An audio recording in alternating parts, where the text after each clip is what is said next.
Bonjour Didier Rickner. Bonjour. Vous êtes journaliste et historien de l'art français. Vous êtes directeur de la rédaction du site internet La Tribune de l'Art. Et vous dites, Didier Rickner, vous faites entendre cette petite musique désagréable.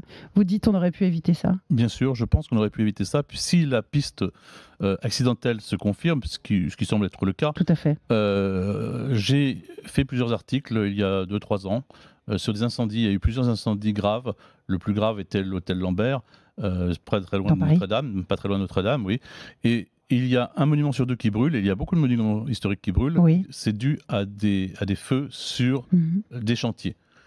Alors quand j'ai étudié, quand j'ai regardé ça, quand j'ai enquêté, je me suis aperçu qu'en fait il n'y avait pas de normes très spécifiques pour ce type plus spécifiques que pour un autre chantier. Oui. Et donc il y avait beaucoup de mesures qui n'étaient pas prises, au final qui n'étaient pas obligatoires d'être prises. Et c'est absolument scandaleux. On sait, juste pour éclairer les gens, il n'y avait pas d'électricité, par exemple dans la forêt, les charpentes. Non.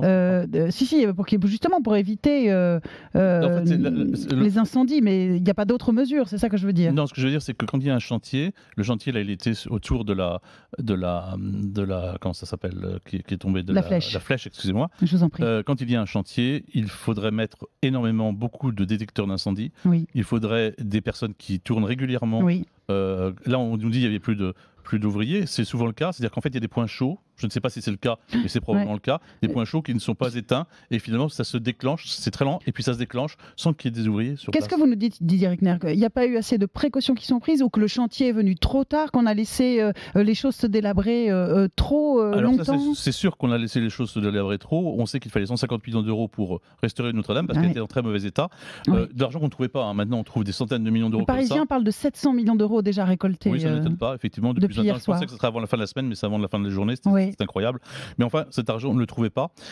Et simplement, encore une fois, je ne dis pas qu'il y a eu des choses qui n'ont pas été faites selon les normes, mais les normes ne sont pas suffisamment strictes. Et j'appelais dans mes articles, j'appelais à ce qu'une loi soit faite, à ce que des règlements soient pris. C'était il y a 3 ou 4 ans, rien n'a été fait, alors qu'il y a eu beaucoup d'incendies. C'est scandaleux. Et la plupart des personnes que j'ai interrogées, que j'ai continué à interroger aujourd'hui, architectes du patrimoine, pompiers, m'ont dit il n'y a rien de plus qu'à l'époque.